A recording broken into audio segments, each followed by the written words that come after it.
దుష్ట సంహార గోవింద దురిత నివారణ గోవింద గోవింద హరి గోవింద గోకుల నందన గోవింద శ్రీనివాస గోవింద శ్రీ వెంకటేశ గోవింద శ్రీనివాస గోవింద శ్రీ వెంకటేశ గోవింద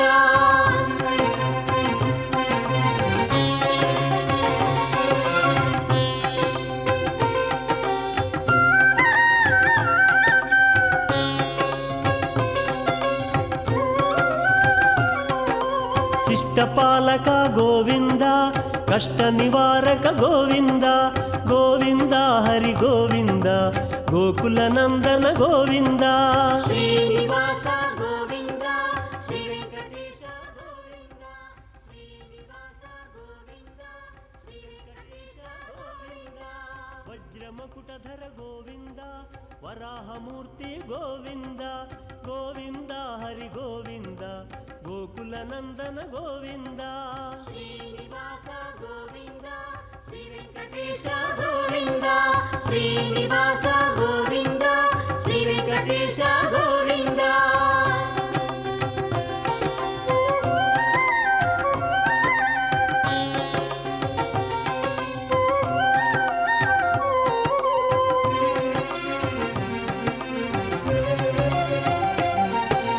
గోపీలోల గోవింద గోవర్ధనోద్ధార గోవింద గోవింద హరి గోవింద గోకుల నందన గోవింద శ్రీనివాస గోవింద శ్రీ వెంకటేశ గోవింద శ్రీనివాస గోవింద శ్రీ వెంకటేశ గోవింద దశరథ నందన గోవింద దశముఖమర్దన గోవింద గోవింద హరి గోవింద గోకుల నందన గోవింద శ్రీనివాస గోవింద శ్రీ వెంకటేశ గోవింద శ్రీనివాస గోవింద శ్రీ వెంకటేశ గోవింద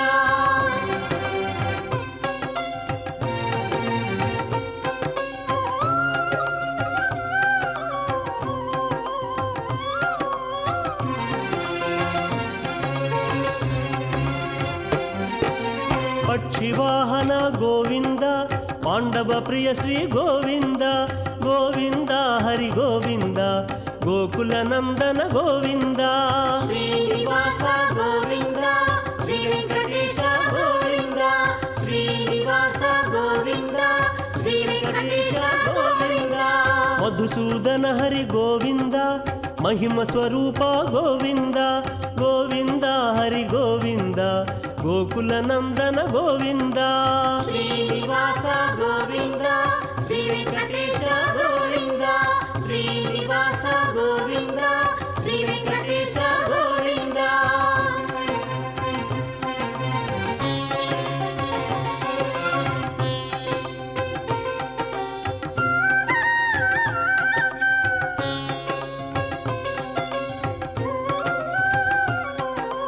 మత్స్యకూర్మ గోవింద వరాహ నృసింహ గోవింద గోవింద హరి గోవింద గోకుల నందన గోవింద శ్రీనివాస గోవింద శ్రీ వెంకటేశ గోవింద శ్రీనివాస గోవింద శ్రీ వెంకటేశ గోవింద వామన భృగురామ గోవింద బలరామానుజ గోవింద గోవింద హరి గోవింద గోకుల నందన గోవింద శ్రీనివాస గోవింద శ్రీ వెంకటేశ గోవింద శ్రీనివాస గోవింద శ్రీ వెంకటేశ గోవింద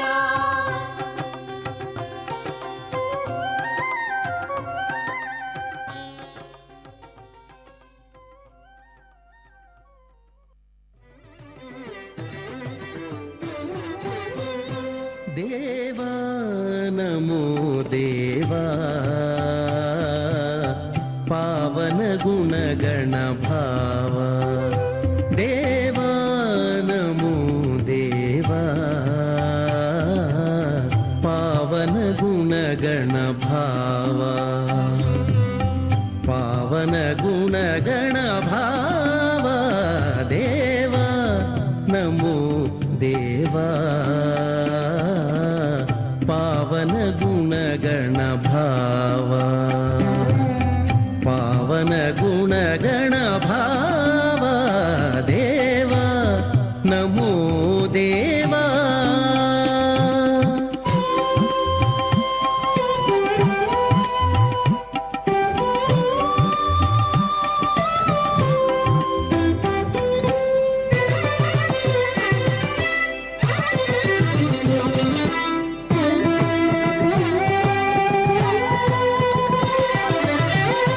జగదాకార చతుర్భుజా గగన నీల మేఘ శ్యామా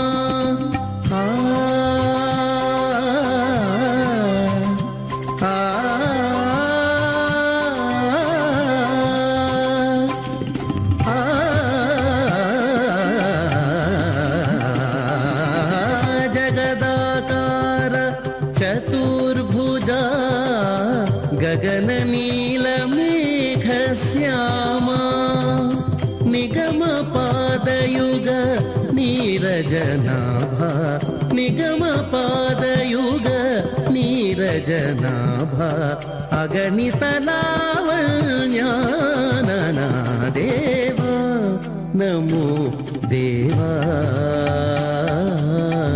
పావన గుణగణ భావా పవన గుణగణ భావా దేవా నమో దేవా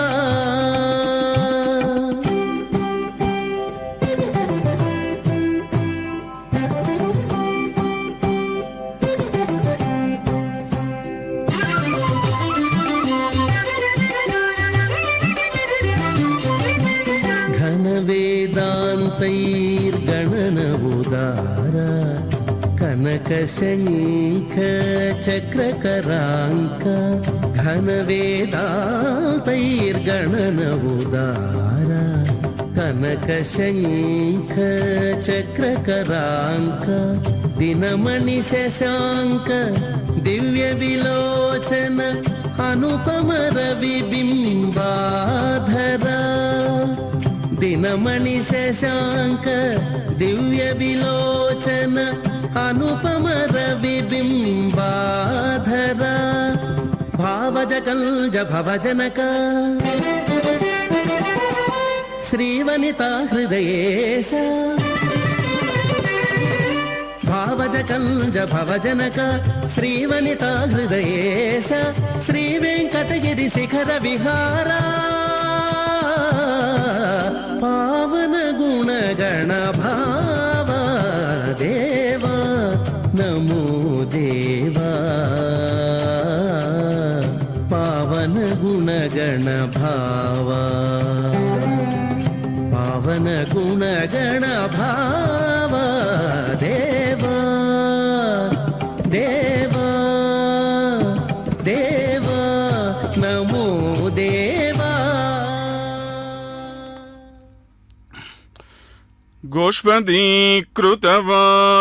గోష్పదీకృతవారాసీం మశకీకృతరాక్షసం రామాయణ మహామాలారత్నం వందే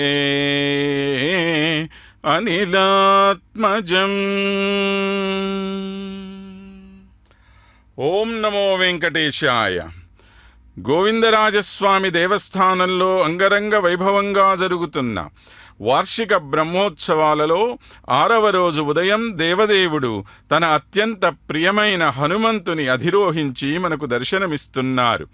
స్వామివారికి వివిధ సేవలు అంగరంగ వైభవంగా జరుగుతూ ఉండే విషయం మనందరికీ తెలిసిందే. రోజుకో విశిష్టమైన వాహనం మీద విహరించే స్వామి నేడు ఆంజనేయుని మీద విహరించటం అత్యంత ప్రాధాన్యత కలిగిన విషయం. ఆంజనేయుడు స్వతహాగా మహాబుద్ధిమంతుడు, గొప్ప బలవంతుడు కూడా. సాధారణంగా ఇవి రెండూ ఒకే మనిషిలో ఉండటం చాలా అరుదైన విషయం. కానీ హనుమంతునిలో ఇవి రెండూ కూడా సంపూర్ణంగా పరిఢవిల్లాయి అనడంలో సందేహం లేదు. ఇంత పరాక్రమవంతుడైనప్పటికీ, బుద్ధిమంతుడైనప్పటికీ తన జీవిత పరమావధి భగవానుడిని సేవించుకోవడమే అని తెలుసుకున్న మహనీయుడు కనుక ఆ ప్రభువు సేవలోనే తరించిన మహనీయుడు హనుమంతుడు. భక్తి శిఖరాన్ని అధిరోహించి సామాన్య భక్తులందరికీ కూడా ఆదర్శప్రాయుడైన మహనీయుడు. తన కర్తవ్య దీక్షతో, స్వామి భక్తితో నిరంతరం ఆ స్వామిని సేవించి తానే మనందరికీ భగవత్ సమానుడైనవాడు. నేడు ఆ దేవదేవుని ఎంత భక్తితో మనం సేవిస్తామో అంతే భక్తితో ఆయన దాసుడైన ఆంజనేయుని కూడా స్మరిస్తాం, పూజిస్తాం, గౌరవిస్తాం, ఆరాధిస్తాం. అటువంటి విశిష్టమైన వాహన సేవ నేడు మన హనుమద్వాహన సేవ. మరి ఈ హనుమంతుని ఆరాధన చేస్తే మనకు కలిగే లాభం ఏమిటి అని అనుకుంటారా? దీని ద్వారా మనం పొందే లాభాలు 1, 2 కాదు, ఎన్నెన్నో. బుద్ధిర్బలం యశోధైర్యం నిర్భయత్వమరోగత సుదార్ఢ్యం వాక్స్ఫురత్వం చ హనుమత్స్మరణాద్ భవేత్. గొప్ప బుద్ధిబలం కావాలన్నా, మంచి కీర్తి ప్రతిష్టలు పొందాలి అన్నా, ఎటువంటి భూత ప్రేత పిశాచాదుల భయం నుండి మనం దూరం అవ్వాలి అన్నా, నిర్భయంగా జీవితంలో ముందుకు వెళ్ళాలన్నా, సంపూర్ణమైన ఆరోగ్యాన్ని కలిగి ఉండాలన్నా, దృఢమైనటువంటి శారీరక మానసిక స్థితిని పొందాలి అన్నా, చక్కని మాటలు మాట్లాడి ఎదుటివాడి మనస్సుని దోచుకోవాలనుకున్నా, అన్నింటికీ కూడా హనుమంతుని స్మరణ చేసినంత మాత్రాన్నే మనకు ఫలితం కలుగుతుంది అని చెప్పి పెద్దలు చెప్పినటువంటి మాట.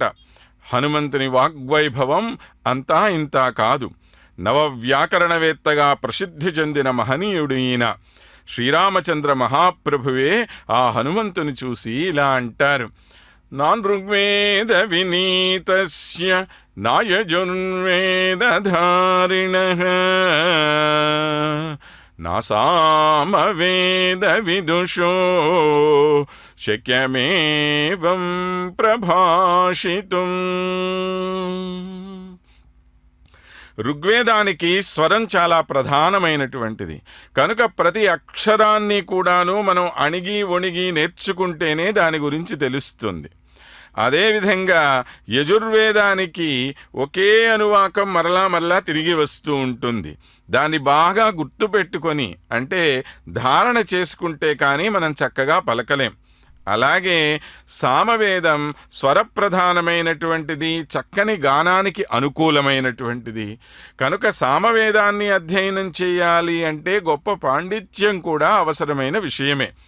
ఇవన్నీ కూడా ఒక్క హనుమంతునిలోనే మనకి సంపూర్ణంగా కనపడుతూ ఉంటాయి.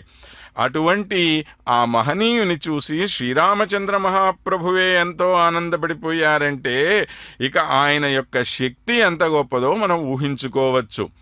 రామాయణం మొత్తంలో కూడా శ్రీరామచంద్రుడు ఇంత గొప్పగా ఇతరులని ప్రశంసించినటువంటి సంఘటన మనకి కనపడదు. ఒక్క హనుమంతుని విషయంలోనే మనకు ఈ విధమైన గొప్ప ప్రశంసా వాక్యాలు శ్రీరామచంద్రుని నోటి నుండి వెలువడడం అనేది మనకు కనపడుతుంది. అదిగో ఆ స్వామిని సేవించటానికి దూర ప్రాంతాల నుండి విచ్చేసినటువంటి వివిధ కళాకారులు స్వామి ముందు తమ యొక్క కళా నైపుణ్యాన్ని ప్రదర్శిస్తూ ఆ స్వామి కృపా కటాక్షాన్ని పొందాలి అనేటువంటి ప్రయత్నం చేస్తూ ఉన్నారు.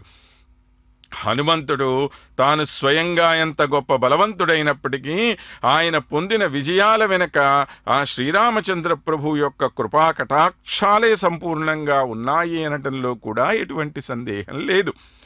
అంత గొప్ప సముద్రాన్ని ఆవు కాలు డెక్క దాటినంత సులభంగా ఆయన దాటగలిగాడు అంటే అందుకు ఆ శ్రీరామచంద్ర ప్రభు యొక్క కృపయే ప్రధాన కారణమని ఎందరెందరో కవులు నొక్కి వక్కాణించిన విషయం. లంకానగరాన్ని అగ్నికి ఆహుతి చేస్తే దానికి కారణం కూడా హనుమంతుని బలానికన్నా సీతాదేవి యొక్క దుఃఖమే, ఆమె శోకాగ్నియే దానికి కారణమని కూడా కవులు చెప్తూ ఉంటారు. మహాభక్తుడైన రామదాస్ అంటారు, కోతికి శక్యమా అసుర కోటుల గెల్వను గెల్చేబో నిజం బాతని మేన సీత కరుడౌట దవానలుడెట్టి వింత మా సీత పతివ్రత మహిమ సేవకు భాగ్యము మీ కటాక్షము దాతకు శక్యమా పొగడ దశరథీ కరుణాపయోనిధి. ఈ విధమైన నిందాస్తుతి హనుమంతుల్లోని తక్కువదనాన్ని కాక ఆయన భక్తిలోని పరమోన్నతమైనటువంటి స్థితిని గురించే మనకి తెలియచేస్తూ ఉంటుంది.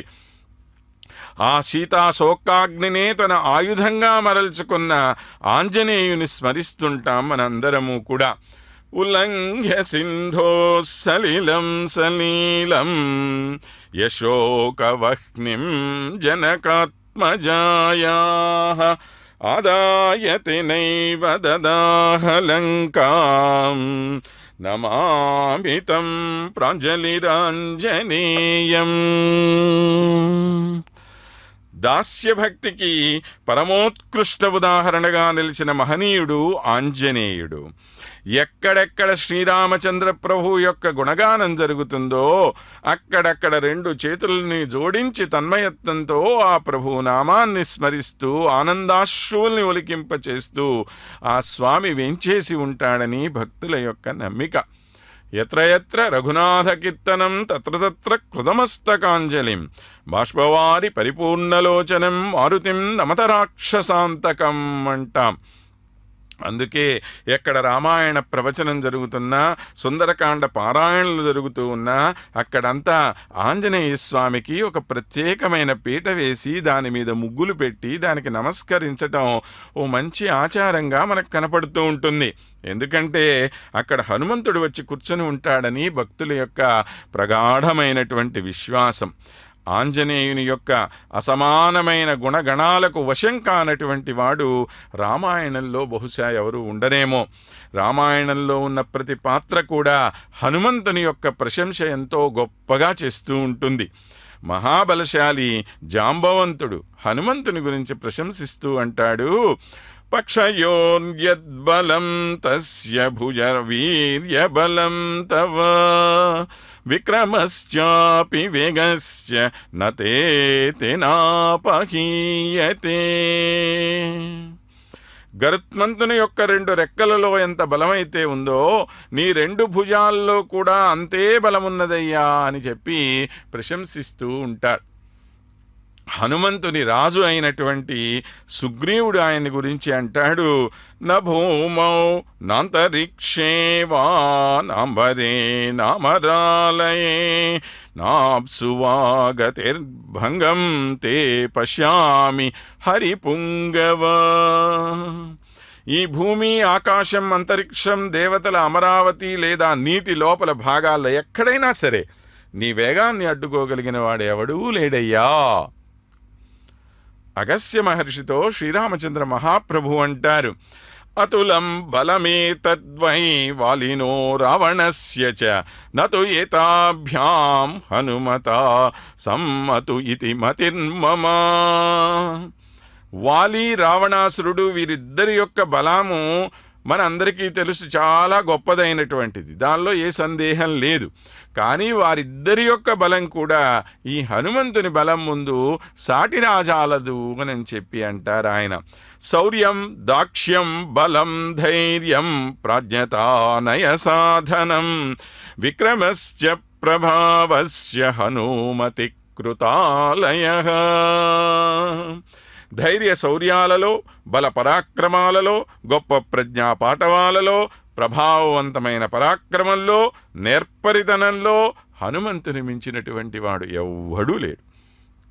కార్యసాధనలో దక్షత సంపూర్ణంగా కలిగినటువంటి వాడు హనుమంతుడు మాత్రమే అని సాక్షాత్తు శ్రీరామచంద్ర మహాప్రభువే ఈయన్ని గురించి గొప్పగా ప్రశంసించడం జరిగింది.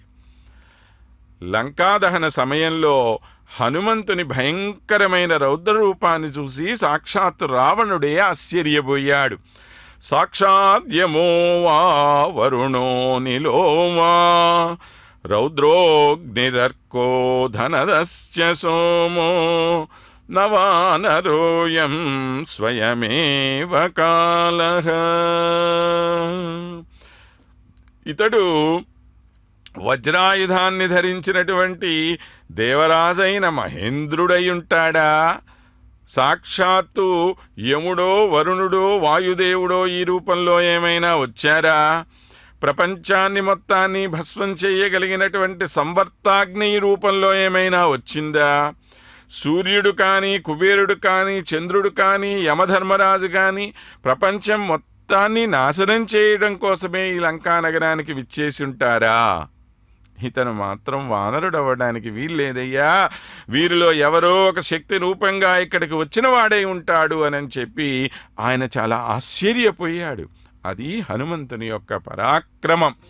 మరి ఇంత పరాక్రమవంతుడైనటువంటి ఆయన నేడు మన గోవిందరాజస్వామికి వాహనంగా వచ్చాడంటే ఈ ప్రభు ఇంకెంత గొప్పవాడో దాన్ని కూడా మనం ఒకసారి ఆలోచన చేసుకోవలసిన అవసరం ఉంది. ఆంజనేయ మా మాట హరితోడ తెలుపవయ్యా, ఆంజనేయ మా మాట హరితోడ తెలుపవయ్యా, అంజలి చేసేదమయ్యా అమర విధేయ, ఆంజనేయ మా మాట హరితోడ తెలుపవయ్యా, అంజలి చేసేదమయ్యా అమర విధేయ, ఆంజనేయ మా మాట హరితోడ తెలుపవయ్యా.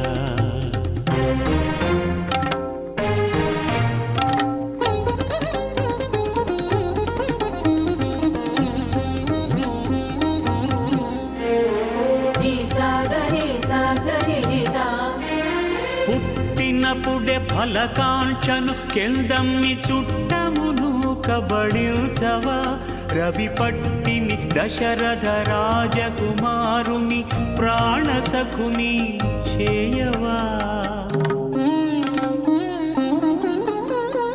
పుట్టినప్పుడే ఫలకాంక్షను కెందమ్మి చుట్టమును కబడిల్చవా, రవి పట్టిని దశరథ రాజకుమారుని ప్రాణసఖుని చేయవా, మట్టు మీరి ముజ్జగములు కొండాడ మహిత కీర్తిని పొందవా, మట్టు మీరి ముజ్జగములు కొండాడ మహిత కీర్తిని పొందవా, ఇప్పుడిట్టి శౌర్యశాలివైన నీవు మాకింత మాత్రము సేయవా,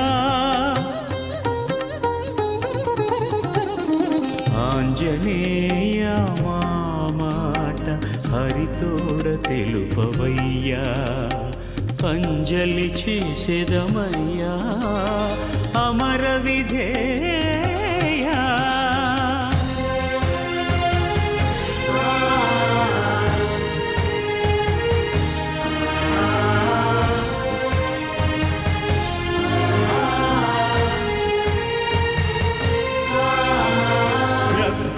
బాహుబలంబున లంకిణి గర్వమును పొలయింపవే సామి, దక్కగ పది శిరముల వాణి నిజ రాజధాని దహింపవే,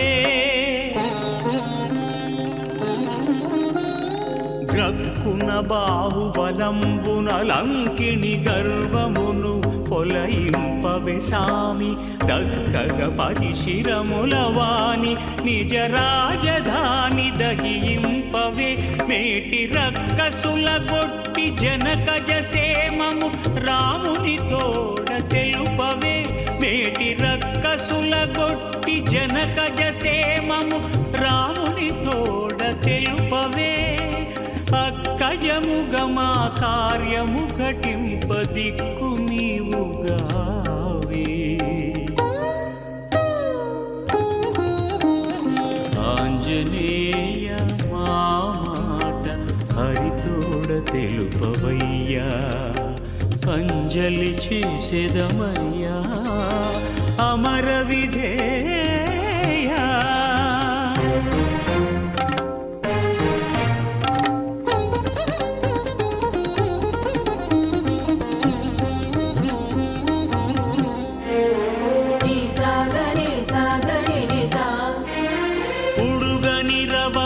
దిక్కుల గ్రమ్ముచు పొంగుచున్నవాని ఘోర వడవాగ్ని శిఖల నుడుకుచునుండే జడములు గలుగువాని, ఉడుగని రవముల దిక్కుల గ్రమ్ముచు పొంగుచున్నవాని ఘోర వడవాగ్ని శిఖల నుడుకుచునుండే జడములు గలుగువాని, బెడగు గట్టుల బోలు జలచర కులముల భీకరుడగువాని, బెడగు గట్టుల ఓలు జలచర కులముల భీకరుడగువాని ఇట్టి కడలిరేని కాల్వవలె దాటవ త్యాగ కపికుల వజ్రపాణి ఆంజనేయ మా మాట హరితోడ తెలుపవయ్యా అంజలి చేసేదమయ్యా అమర విధేయ ఆంజనేయ మా మాట హరితోడ తెలుపవయ్యా అంజలి చేసేదమయ్యా అమర విధేయ ఆంజనేయ మా మాట హరితోడ తెలుపవయ్యా. రామరహస్యోపనిషత్తులో హనుమంతుని గొప్పదనాన్ని గురించి బ్రహ్మజ్ఞానులైనటువంటి వారు ప్రశంసిస్తూ సర్వోత్తమ జ్ఞాని అంటే హనుమంతుని మించినవాడు మరొకడు లేడు అని ముక్తకంఠంగా తెలియజేశారు. వాయుపుత్ర మహాబాహో కిం తత్వం బ్రహ్మవాదినాం పురాణ్వేష్టష్టాదశసు స్మృతిషు అష్టాదశస్వపి చతుర్వేదేషు శాస్త్రేషు విద్యాస్వాధ్యాయాత్మికేపి చ సర్వేషు విద్యాదానేషు విఘ్న సూర్యేష శక్తిషు ఏతేషు మధ్యే కిం తత్వం కథయత్వం మహాబల. మహాబలవంతుడైన ఓ వాయుపుత్ర, 18 పురాణాలలో, 18 స్మృతులలో, 4 వేదాలలో, 6 శాస్త్రాలలో, అన్ని విద్యలలో, ఆధ్యాత్మిక శాస్త్రాలలో, బ్రహ్మవాదులలో ఉన్న తత్వమేమిటి అంటే, బ్రహ్మవాది ఏ తత్వాన్ని యథార్థమైనటువంటి తత్వము అని నమ్ముతాడు, లేదా బ్రహ్మ యొక్క స్వరూపం అంటే ఏది అని భావిస్తాడు. సంపూర్ణమైన విద్యాదానాల్లో, అదేవిధంగా గణేశ, సూర్య, శివ వీరందరిలో అసలు యథార్థతత్వం అంటే ఏంటి? ఓ మహాబలి హనుమంత, మా మీద దయ ఉంచి నువ్వు ఆ తత్వాన్ని మాకు తెలియజేయని మహాజ్ఞానులందరూ కూడా హనుమంతుని ప్రార్థించారనంటే, హనుమంతుడి ఎంత మహాజ్ఞాని కాకపోతే ఇటువంటి మహర్షులందరూ కూడా వారిని ఈ విధంగా ప్రార్థిస్తారు చెప్పండి. ఈ విధంగా సనకాది బ్రహ్మజ్ఞానులందరూ కూడా జిజ్ఞాసపూర్వకంగా హనుమంతుని తత్వ సంబంధమైనటువంటి ప్రశ్నలు వేయడం, వారి ద్వారా ఉపదేశాన్ని పొందటం, అది హనుమంతుని యొక్క అద్భుతమైన ఆధ్యాత్మిక తాత్విక దార్శనికతకు నిదర్శనమవుతుంది. హనుమంతుడు కేవలం ఆధ్యాత్మికవేత్తయే కాదు, అద్భుతమైన సంగీత కోవిదుడు. ఇందులో ఎటువంటి సందేహం మనకు లేదు. ఎందుకంటే వివిధ రకాలైనటువంటి నాట్యశాస్త్రాలలో, సంగీత శాస్త్రాలలో హనుమంతుని యొక్క ప్రస్తావన మనకు చాలా ప్రముఖంగా కనపడుతూ ఉంటుంది. ఎవరు ఎంత గొప్పగా హనుమంతుని ప్రశంసించినప్పటికీ ఆయన మాత్రం ఏ విధమైన అహంకారం లేకుండా తాను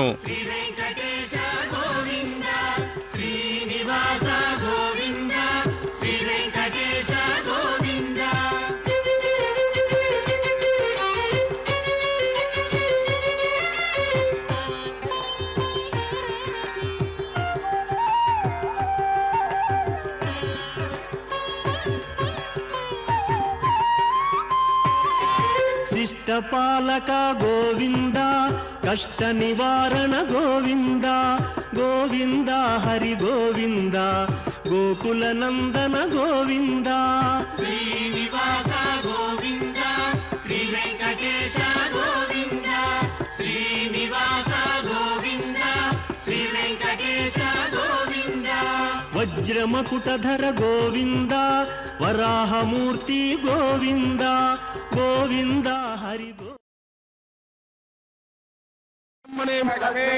సమారంభా నవయాముణ మధ్యమామత్వరాజార్య వందే గురుపరం దిగంబరాం యోనిత్యమత్యుపరాంబుజ యామాయత్తురాణి ఆత్మద్గురు తేజసిందో రామానుజత్వం ప్రపద్యే భోగే సర్వమేణ మదన్మయానామాద్యోత్తమ ఉలాభిరామం శ్రీమద్భజం భూతం ధరత్యమగదాభ్యమట్టనాభిధార వైవాహాన్ భక్తాంగ్రణపదహారుద్రాన్ ప్రణవత్మైత్ర ముందోత్తనంతే అవియత్తేత్తరేత్తరందేత్త అందమరోహరం దళయాయ్ మహిమం వరుణాయ్ ఓరన్ మారన్ బేర్ కోరు సాహదిద్దరుళా మోయత్తే గోమ దేందే వందత్త నందే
శ్రిత పరిపాలక గోవింద గోవింద హరి గోవింద గోకుల నందన గోవింద శ్రీనివాస గోవింద శ్రీ వెంకటేశ గోవింద శ్రీనివాస గోవింద శ్రీ వెంకటేశ గోవింద.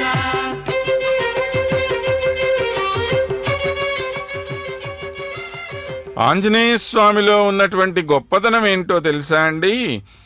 ఎవరు ఎంత గొప్పగా హనుమంతుని ప్రశంసించినప్పటికీ ఆయన మాత్రం ఏ విధమైన అహంకారం లేకుండా తాను కేవలం ఆ ప్రభువు యొక్క దాసుణ్ణి మాత్రమే అని, తనలో ఏదైనా గొప్పదనం అంటూ ఉంటే అది కేవలం ఆ రాముని యొక్క దయ ఉండటం వల్ల మాత్రమేనని భావిస్తూ ఉండటమే హనుమంతుని యొక్క గొప్పదనం. మహానుభావుడైన తులసీదాస్ రచించిన రామచరిత మానస్లో సీతాదేవిని చూసి వచ్చిన తరువాత శ్రీరామచంద్రుడు కృతజ్ఞతాపూర్వకంగా ఆయన్ను ప్రశంసిస్తే 2 చేతులు జోడించి శ్రీరామచంద్రునితో ఆయన చెప్పిన మాటలు: సాఖా మృగ కైబడి మనుసాయి సాఖాతే సాఖా పరుజాయి నాచి సింధు హాటకపుర జారా నిశిచర గణబధి బిపినవుజారా సో సబతవ ప్రతాప రఘురాయి నాథన కచూమోది ప్రభుతాయి. హే స్వామి, చెట్ల మీద నివసించే కోతినైన నేనెక్కడా? కొమ్మకు తిరిగి జీవితాన్ని గడిపేటువంటి జీవితం నాది. అలాంటి నేను సముద్రాన్ని మధించి సముద్రాన్ని దాటి నేను వెళ్ళగలిగాను అనంటే, రాక్షసులందరినీ కూడా సంహరించగలిగాను అంటే అందులో కేవలం మీ యొక్క ప్రతాపం మాత్రమే ఉన్నది స్వామి, నా యొక్క గొప్పతనం ఇందులో ఏమాత్రం లేదని ఎంతో స్పష్టంగా చెప్పినటువంటి మాటలు ఆ హనుమంతుని యొక్క దాస్య భక్తికి, ఆయనలో ఉన్న వినయ విధేయతలకు పరాకాష్ఠగా మనం చెప్పుకోవచ్చు.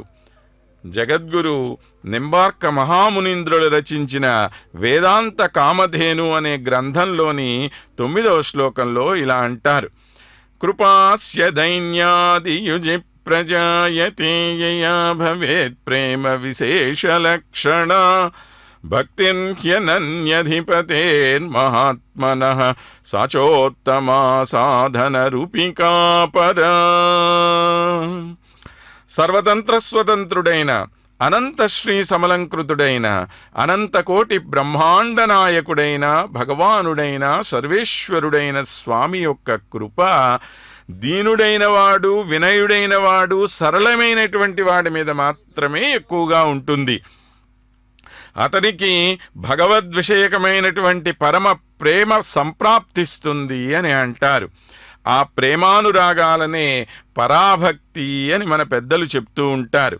ఇటువంటి పరాభక్తి పరిపూర్ణుడైన శ్రీరామ భక్తుడు హనుమంతునిలో దైన్యాది సర్వగుణ సంపన్నత ఉండటం చేత నవవిధ భక్తి మార్గాలలో ఒకటైనటువంటి దాస్యభక్తికి సర్వశ్రేష్ఠ ఉదాహరణగా ఆయన్ని గురించి మనం చెప్పటం అనేది జరుగుతూ ఉన్నది. నవధాభక్తిలోని ఒక్కొక్క అంగంలో ప్రధానమైనటువంటి భక్తుల యొక్క పేర్లను ఉటంకిస్తూ మరొక శ్లోకంలో కూడా ఈ విధంగా చెప్పబడి ఉంది: కేశవార్జునయో సఖ్యం సఖ్యం సుగ్రీవరామయో. అర్జునుడికి కృష్ణుడికి ఉన్నటువంటి ప్రేమ ఎలాంటిది అంటే సఖ్యభక్తి అన్నారు. అలానే సుగ్రీవుడికి రాముడికి కూడాను సఖ్యం కృష్ణసుదాంనః, కృష్ణుడికి కుచేలుడికి మధ్య ఉండేటువంటిది అదే. కానీ స్యాదాస్యం రామ హనుమతోహో అంటున్నారు. రాముడికి హనుమంతుడికి మధ్య ఉన్నటువంటి భక్తి ఎటువంటిది అంటే దాస్యభక్తికి ఇంతకు మించినటువంటి ఉదాహరణ లేదు అన్నారు. అక్రూరస్తు అభివాదనే కపిపతి దాస్యే అథ సఖ్యే అర్జున అని మరొక శ్లోకంలో కూడా చెప్పారు.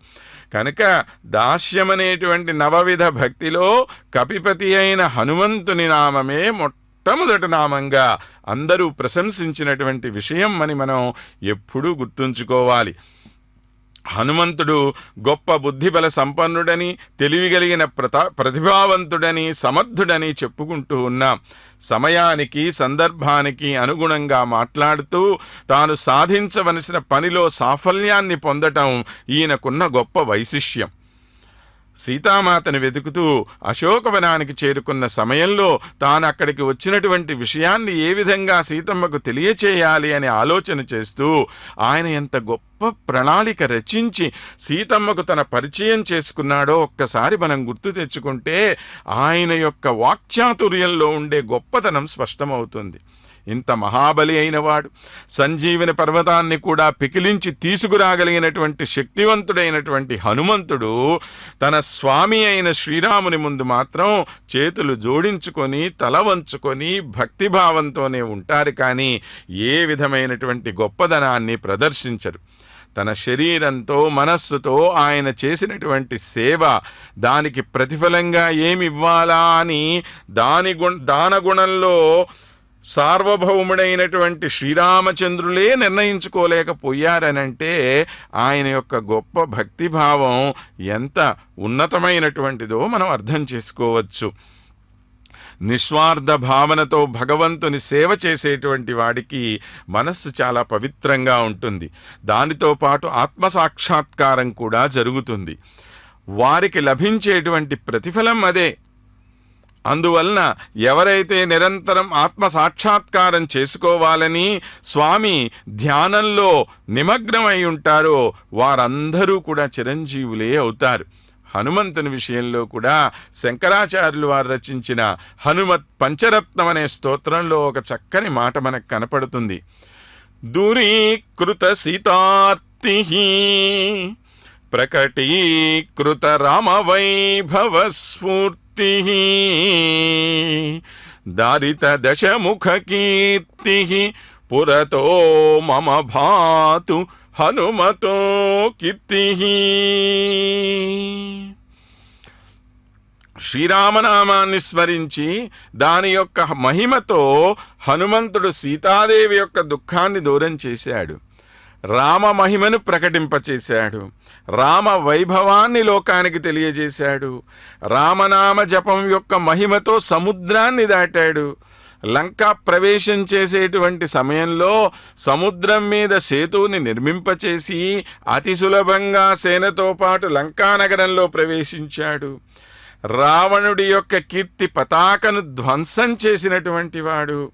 అటువంటి హనుమంతుని యొక్క దివ్యమైన మూర్తి నా కంటి ఎదురుగా సాక్షాత్కరించుగాక అని ప్రార్థన చేస్తారు జగద్గురు శంకరాచార్య స్వామి వారు.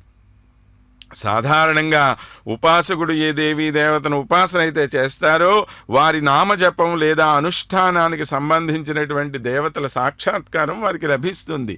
కానీ హనుమంతుని యొక్క విషయం వేరండి. ఈయన రామనామం తప్ప మరొక జపం ఏదీ చేయలేదు ఆయన. అది కృష్ణుడు కావచ్చు, ఇంకో విష్ణుమూర్తి కావచ్చు, ఇంకోళ్ళు కావచ్చు, అందరినీ రాముడి దృష్టితోనే చూశాడు ఆయన, అంతే. నారాయణ స్వరూపం శ్రీరామచంద్రుడైతే అది లోకానికేమో, ఈయనకి మాత్రము నారాయణుడు కూడా శ్రీరాముడి స్వరూపమే, అది తేడా. కాబట్టి ఈయన ఇతరమైనటువంటి దేన్ని ఇష్టపడ్డు, రామనామం మాత్రమే ఆయనకి సర్వస్వం. ఆయనలో ఉన్న ఈ గొప్పదనం చేతనే రావణాసురుల్లో ఉన్న కీర్తి అంతా కూడా నిర్మూలింపబడింది. మనందరం కూడా కోరుకోవలసింది ఏంటి అంటే హనుమంతుడు నిరంతరం మన ఎదురుగ్గా కొలువై ఉండాలి. ఆ హనుమంతుని యొక్క సాక్షాత్కారం ద్వారా శ్రీరామచంద్ర ప్రభు యొక్క సాన్నిధ్యాన్ని మనందరం పొందాలి అని. హనుమంతుని ఆరాధన ద్వారా బుద్ధి, బలం, కీర్తి, ధైర్యం, నిర్భయత్వం, ఆరోగ్యం, దృఢత్వం, వాక్పటుత ఇవన్నీ కూడా సంప్రాప్తమవ్వాలని చెప్పే మనం ప్రార్థన చేసుకుందాము ఆ ప్రభువుని. హనుమద్వైభవాన్ని గురించి మహాభక్తుడైనటువంటి తులసీదాసు హనుమాన్ చాలీసాలో ప్రార్థనా శ్లోకంగా మనకు అనుగ్రహించినటువంటి ఒక శ్లోకం.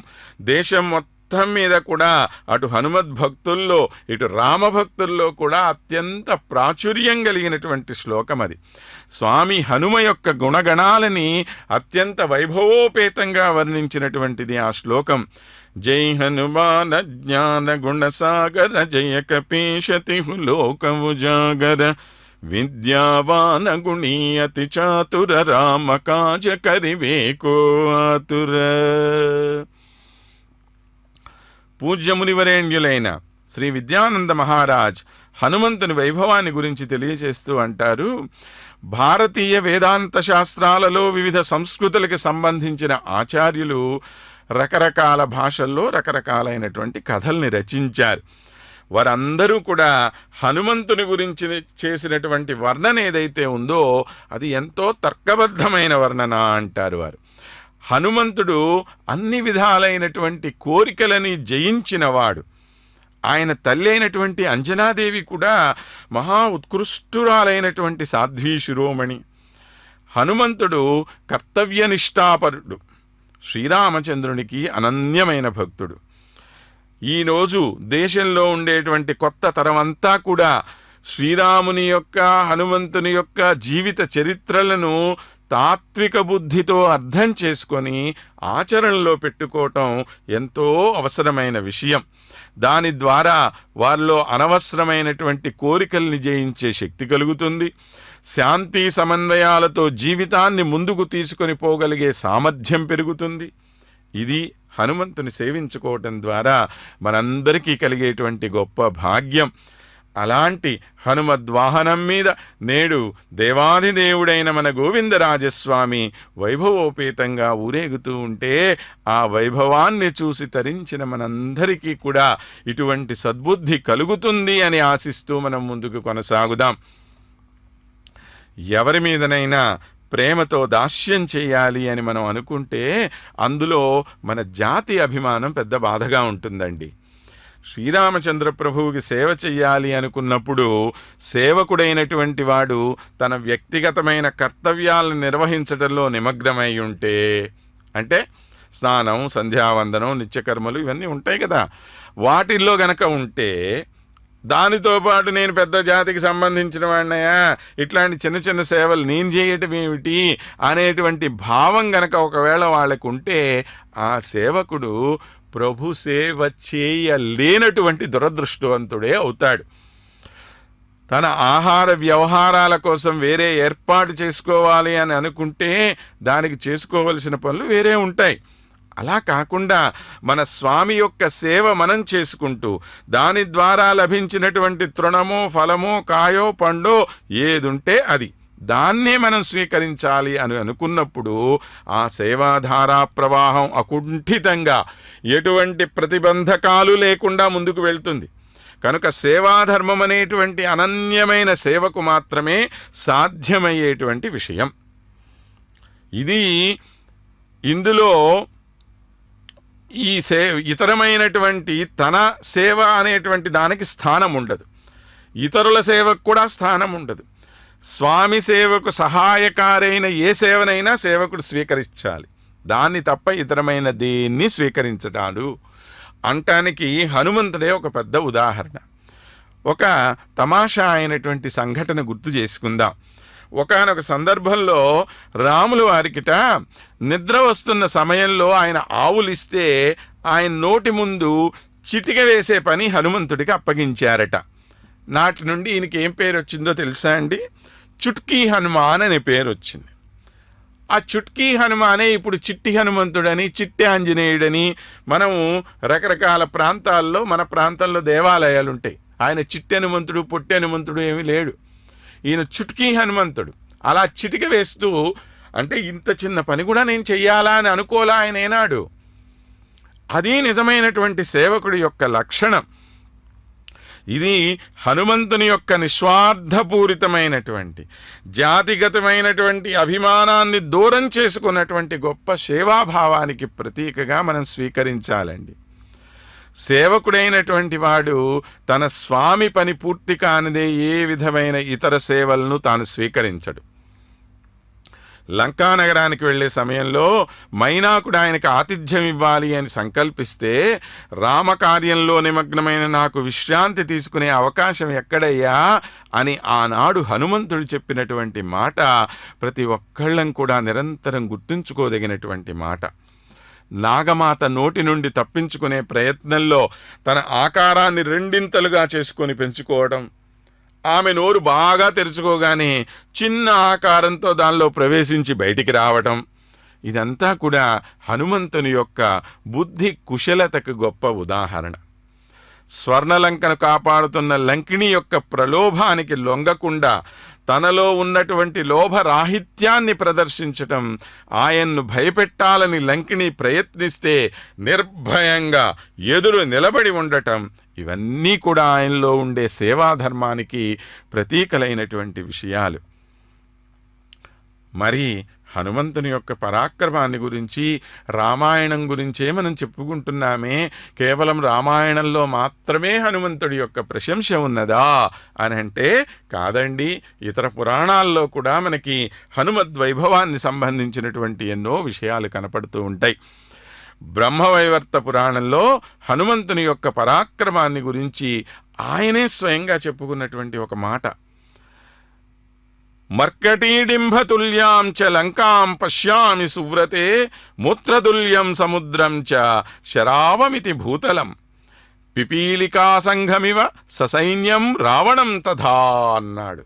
ఎంత ఆత్మస్థైర్యమో చూడండి మన స్వామికి, తన మీద తనకు ఎంత నమ్మకమో చూడండి.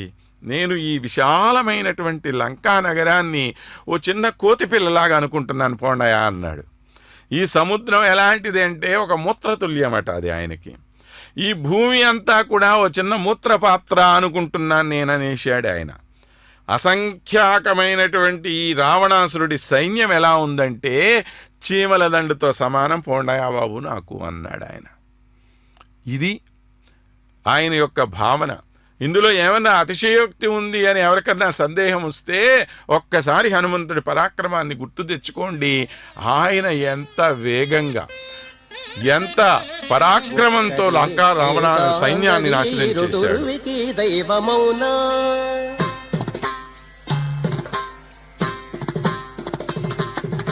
ఒక్కడే ఏకాంగ వీరుడురువికి దైవమౌనా, ఎక్కడ హనుమంతునికెదురాలోకము. ఒక్కడే ఏకాంగ వీరుడురువికి దైవమౌనా, ఎక్కడ హనుమంతునికెదురాలోకము. ఒక్కడే ఏకాంగ వీరుడురువికి దైవమౌనా.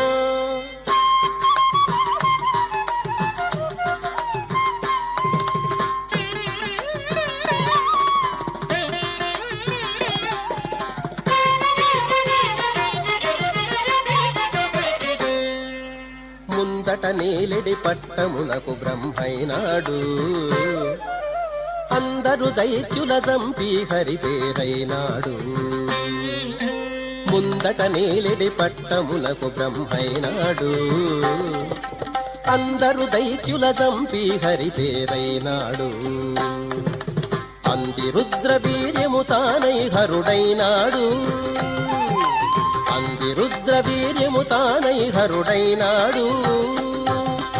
ఎందున హనుమంతునికెదురాలోకము. ఒక్కడే ఏకాంగ వీరుడురువికి దైవమౌనా.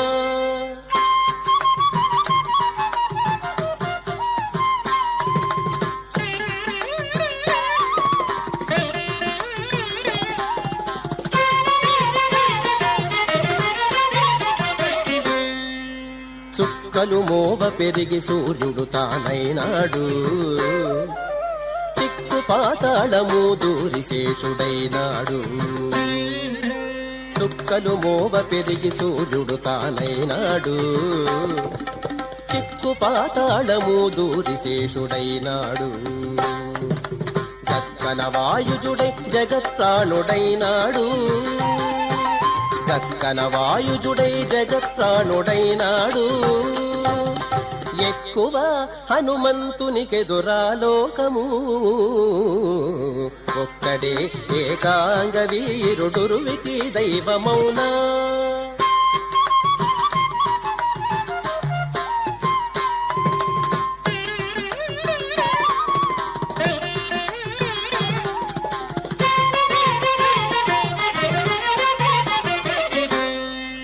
జలధి పుటమిగిసి చంద్రుడు తానైనాడు, చలగి మేరువు పొంత సింహమైనాడు. జలధి పుటమిగిసి చంద్రుడు తానైనాడు, చలగి మేరువు పొంత సింహమైనాడు. బలిమి శ్రీ వెంకటేశు బంటై మంగాంబుధి, బలిమి శ్రీ వెంకటేశు బంటై మంగాంబుధి.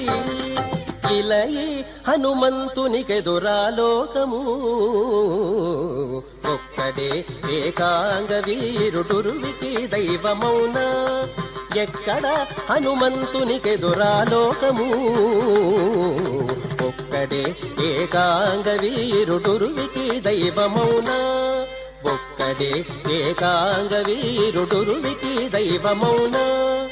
ఒక్కడే ఏకాంగ వీరుడురువికి దైవ. అంగరంగ వైభవంగా జరుగుతున్నటువంటి శ్రీ గోవిందరాజస్వామి యొక్క బ్రహ్మోత్సవాలలో నేడు స్వామి హనుమంత వాహనం మీద మనకు తమ దివ్య దర్శనాన్ని కటాక్షింపచేస్తూ ఉన్నారు. సాక్షాత్తు శ్రీ వెంకటేశ్వర స్వామికే అన్నగారిగా భావింపబడేటువంటి వారు గోవిందరాజస్వామి.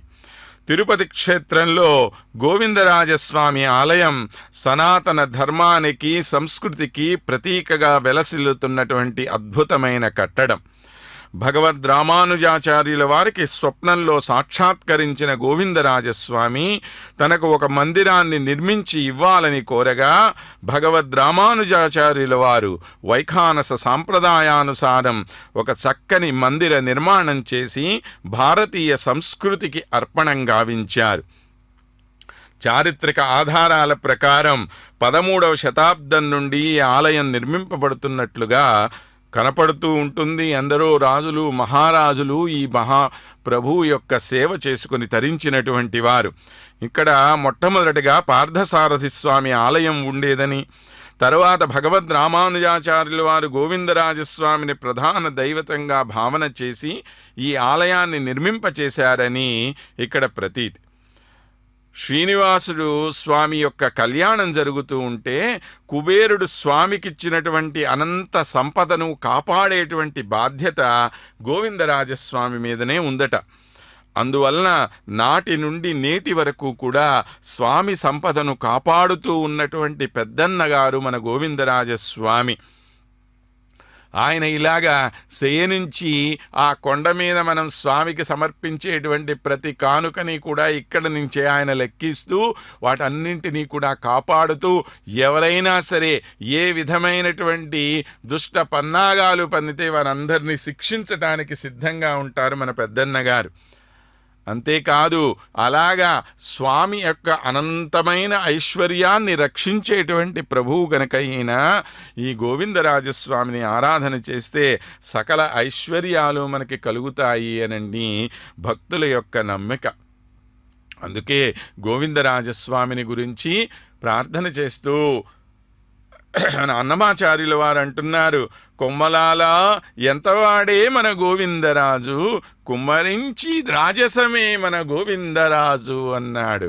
ఆ స్వామి అలా శయనముద్రలో ఉంటే ఆయన యొక్క దర్శనం మనకు కలిగితే ఎంత వైభవం, ఎంత రాజసమండి ఆ స్వామి యొక్క రాజసం. ఆయన్ని చూస్తే చాలు ఆహా ఒక పురుషోత్తముడంటే ఈయన కదా అనేటువంటి భావన కలుగుతుంది. ఉలిపచ్చి నవ్వులతో ఒత్తిగిలి పవళించి కొలువు సేయించుకొని గోవిందరాజు జలజాక్షులిద్దరును సరిపాదాలొత్తగా కొలదిమీర మెచ్చని గోవిందరాజు. అటు శ్రీదేవి భూదేవి తన పాదాలని ఒత్తుతూ ఉంటే అలాగా వారి చేత సేవ చేయించుకుంటూ శయనించి ఉన్నటువంటి స్వామి కదండి మన స్వామి. అదే నాభికమలాన అజుని పుట్టించి తాను కొదలేక ఉన్నవాడు గోవిందరాజు. సాక్షాత్తు చతుర్ముఖుడైనటువంటి బ్రహ్మను తన నాభి కమలాన సృష్టించుకున్నటువంటి ఏ విధమైన కొరత లేనటువంటి మహానుభావుడి కదా ఈయన. చెదరక తన వద్ద శివశేషే సతులకు గుదిగుచ్చి వలపులు గోవిందరాజు. ఇలా ఎన్నో ప్రకారాలుగా ఆయన యొక్క వైభవాన్ని ఎంతోమంది కవులు కీర్తించారు. మన అన్నమయ్య గారు ఎన్నో రకాలుగా స్వామిని కీర్తించారు. చూడండి చక్కగా ఇక్కడ నర్తకీమణులు తమ యొక్క నాట్య నైపుణ్యంతో స్వామికి ఆనందాన్ని కలగచేస్తూ ఆ ఊరేగింపు ముందు భాగాన వీరందరూ కూడా వివిధ రీతుల్లో తమ తమ ప్రాంతాలకు సంబంధించినటువంటి సాంప్రదాయ నృత్యాలని ప్రదర్శింపచేస్తూ ముందుకు కదులుతూ ఉన్నారు.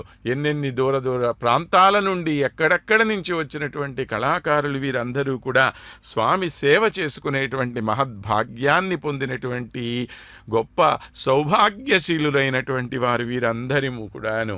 మనం కూడా అంతే సౌభాగ్యం కలిగినటువంటి వారం. ఈ ఎస్విబిసి ఛానల్ మాధ్యమం ద్వారా మన ఇళ్లల్లో కూర్చొనే మనందరం కూడా స్వామి యొక్క సేవని పొందుతూ ఉన్నటువంటి వాళ్ళం.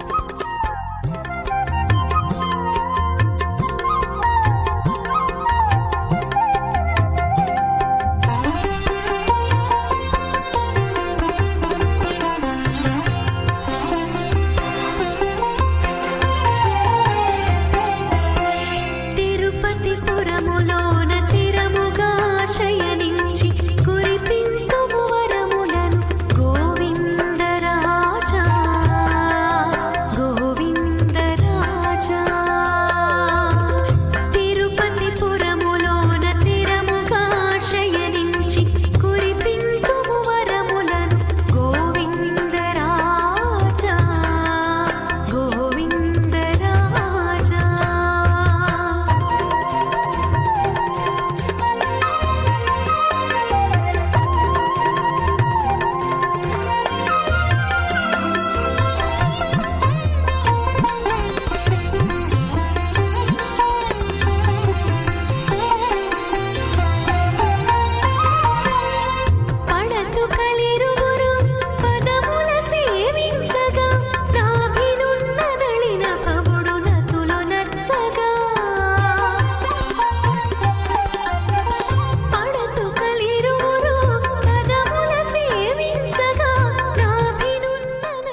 నమో